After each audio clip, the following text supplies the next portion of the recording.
avid royal followers, welcome back to the channel. In today's news, Meghan Markle and Prince Harry have been thrust back into the spotlight by a new book, which contains explosive claims about the circumstances which led to the couple to leaving the royal life behind. Finding Freedom by Omid Scobie and Carolyn Durand have been serialized in the Times and Sunday Times this weekend, and claims contained in its first extract, published yesterday, have been shot down by one royal commentator. The first extract of the unofficial biography details Meghan and Harry's alleged struggle to feel heard by Buckingham Palace aides, who, as a friend as a couple is said to have referred to as vipers. The authors also report to Meghan and Harry's paranoia that other royal households were leaking stories about them to the press. In the first extract, a frustrated Meghan is reported to have told a friend, "I gave up my entire life for this family. I was willing to do whatever it takes, but here we are. It's very sad." A royal expert has reacted to claim and deemed it hardly true, given that Meghan's times as a senior royal lasted less than 2 years. Royal commentator Richard Fitzwilliams told Express.co.uk, "The picture painted by the first installment is of a frustrated and unhappy couple who believed they were intensely disliked by courtiers and reviled by the press. They badly wanted their own press office and obviously wanted to do things their way, and not in the traditional way, and consequently became emotionally exhausted.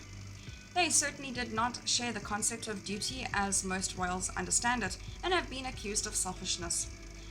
Mr. Fitzwilliams added, "Meghan is quoted as saying, 'I gave up my entire life for this family.'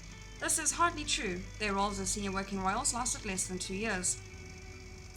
Mr. Fitzwilliams shot down the book's assertion that Meghan and Harry were held back by the palace because of their popularity. Mr. Scobie and Miss Durand write, "Their senior courtiers, whom Diana used to refer to as men in grey suits, were concerned that the global interest in and popularity of the Sussexes needed to be reined in. In the short time since their fairy tale wedding, Harry and Meghan were already propelling the monarchy to new heights around the world. As their popularity had grown, so did Harry and Meghan's difficulty in understanding why so few inside the palace were looking out for their interests."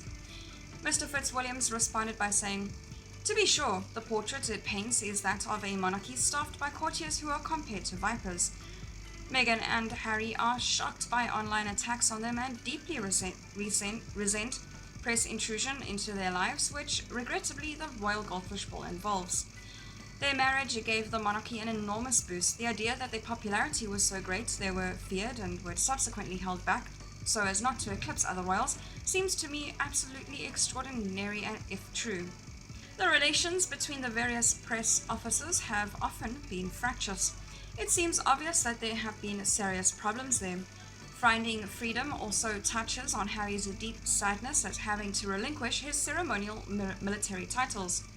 According to Mr. Fitzwilliams, there is still a small chance Harry could return to the roles in a year. The royal expert said, "It is totally understandable that in the removal of Harry's military links would have caused him much grief, especially since he is a veteran of 2 tours in Afghanistan. These have been left open, and it is to be hoped that he might in the future assume them again." That is all for today's news. Thank you very much for watching, and I'll see you next video.